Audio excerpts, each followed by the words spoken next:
Hello and welcome to the in-new series of Drishti IAS. I am Pooja Devedi, and in this segment today we are going to discuss all about laws on surveillance. This topic is important from the perspective of prelims and also from the perspective of GS mains papers. So let's begin with the topics of discussion. From the news to which we will cover, we will also move on to the importance laws which cover surveillance, legitimate surveillance. We will also discover about centers' surveillance projects and what is the right to privacy.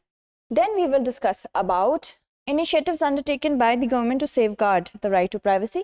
Then we will move on to the challenges, the way forward, and in the last of the segment, I am going to ask you a mains-based question for answer writing practice.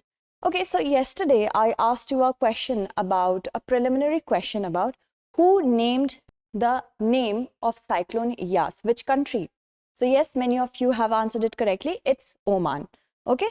Moving on, let's talk about the news. The news suggests that if we talk about the Pegasus project, it revealed that more than 300 or approximately 300 Indians were being snooped on with the help of the spyware Pegasus. But the government is saying that if the government, as alleged by the opposition, was the one which was involved in this surveillance process, but the government has said that if they were to do that, they would have done it through legitimate laws. So we will discuss all about that. What are the laws on surveillance? So if we talk about the Pegasus project, this reveals that a spyware company by the name of Pegasus, which is an Israeli-based company, it was developed in the year 2016. And if we talk about the current year, 2021, it has upgraded itself to be a zero-click spyware. What is it? A zero-click spyware, it exploits zero vulnerabilities, 0-day vulnerabilities. What is it?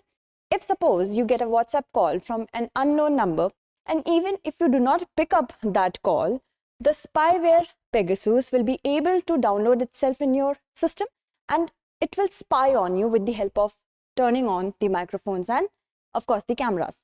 So with the help of this spyware, many companies have been employing this particular spyware in order to keep a tab on the information of many individuals. And from India, there are 300, approximately 300. So we will discuss about that. If we talk about the surveillance in India, there are two. First is the Telegraph Act. We will discuss about the Telegraph Act 1885 first. So it deals basically with surveillance when it comes to interception of calls. Interception of calls guided by Section 5, Clause 2, it says there are certain restrictions. It says that the government can intercept calls only in certain situations. There are only certain situations where it is legitimate for the government to intercept calls. When, if it comes on the sovereignty and integrity of India, that is number one. Second is friendly relations with foreign powers. Then comes public order. And after that, of course, prohibition to incitement of violence. So if these are the criteria, if these fulfill it themselves, if these are checked, then only the government can go ahead with tapping the phones, the telephone lines. So moving on, but one thing that we need to keep in mind, yes, I forgot to tell you that interception, the lawful interception cannot take place against journalists. This is something to be remembered for the prelims. Then Public Union for Civil Liberties versus Union of India in the year 1996, the Supreme Court pointed out lack of procedural safeguards in the provisions of the Telegraph Act. The Supreme Court said, yes, the government does employ intelligence services when they talk about keeping a tab on anti-nationalist activity happening in the country. But there are certain lack of procedural safeguards. That means that when we talk about sovereignty and integrity of India, it should be balanced with the privacy of the individuals, which was lacking. And tapping is a serious invasion of the individual's privacy, and the Supreme Court said.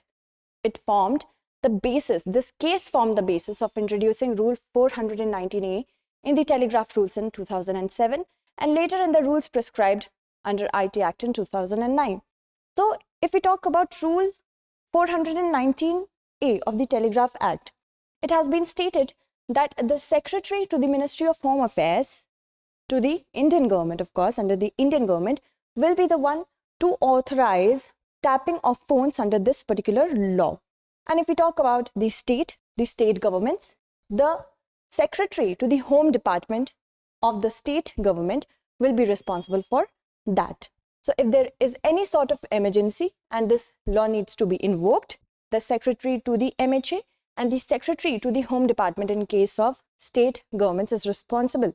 If we talk about Information Technology Act, now this act is the second act. This law is the second law in which legitimate surveillance can take place. Let's have a look at it.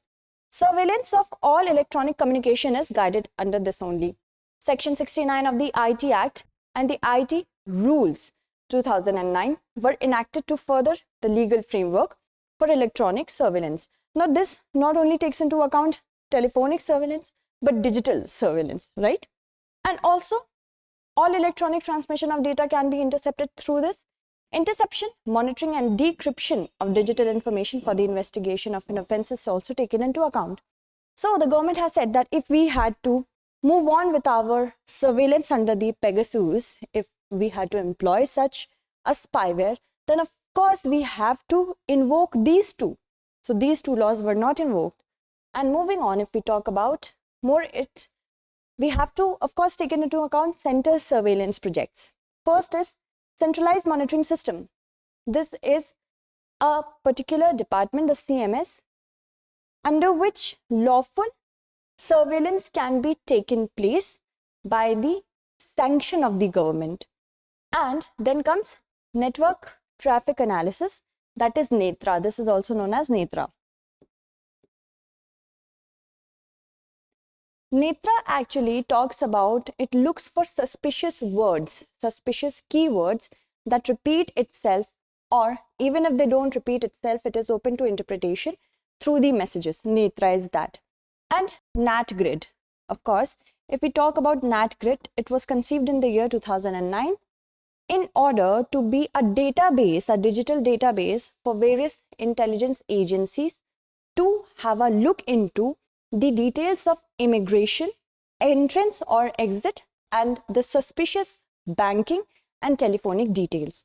So these are the three legitimate centers law surveillance projects. Moving on, if we talk about the right to privacy, it is also known as to be the right to be left alone.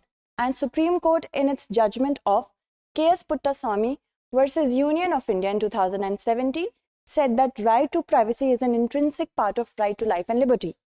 And of course, it's a fundamental right and inalienable in nature. Of course, and when we talk about fundamental rights, subject to certain restriction. Also, it attaches to the person's covering all information about that person and the choices that he or she makes, protected as an intrinsic part of the right to life and personal liberty under Article 21.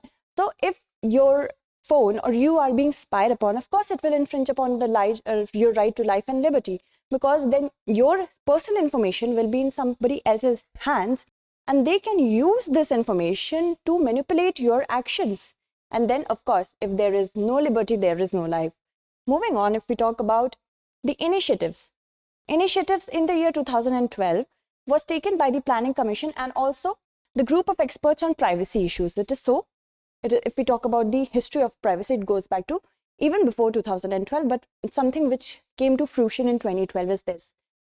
Under the Justice A.P. Shah, to identify the gaps which were affecting a person's right to privacy, it stated that type of interception, granularity of information that can be intercepted, these all are very open to interpretation. There is not a clear definition of it. Moving on, the degree of assistance from service providers and destruction and retention of intercepted material, according to a report, was also flagged as an issue. And then we have the three specially referenced initiatives. First is Draft Personal Data Protection Bill 2019, which still remains a bill and not an act. Under this, it actually talks about processing of the information of a person or an individual by private as well as governmental entities to be stored in India, if these agencies are either formulated in India or abroad. If we talk about why, how can a person's information can be processed, it will depend on the consent of the individual. This is there in the Draft Personal Data Protection Bill. And if there is a breach of integrity and sovereignty of India, if certain conditions occur, and medical emergencies. In these two instances, this can be reconsidered. Individuals' consent is not required. Then Justice B.N. Sri Krishna Committee. This was formulated in order to formulate data privacy rules in the year 2018. And IT Act of 2000, which states certain safeguards against breaches in the privacy through digital information. So these three are the initiatives. If we talk about the challenges, there is no perfect demarcation between national interest and individual liberty. On what basis and who decides? This is the thing. There is no definition of it. Who decides what is actually in the interest of state or in the disinterest of state? This is the first thing. Absence of state, strong data protection regime, as we all know that there is no, this bill, data protection bill, is still a bill and not an act. Until and unless that happens, of course, these breaches will continue. Lack of awareness, people do not have an awareness about their privacy, how intrinsic their privacy is to their life and liberty. Also, they are not very informed about such spywares, which may be in your phone as well. Even iPhones are not safe.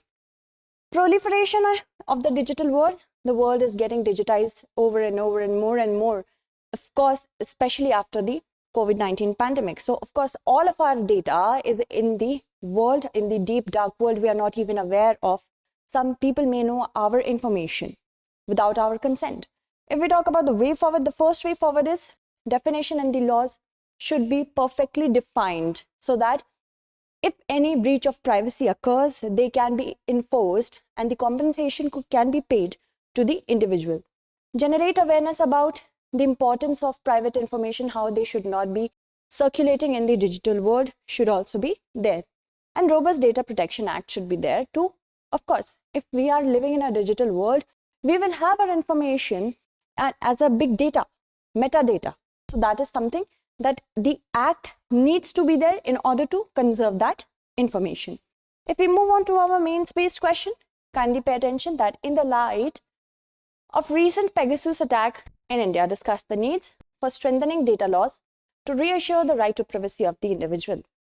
So I hope you found this segment informative. That's it for today. Tomorrow we shall meet again with another segment. Until then, stay updated and thank you so much for watching.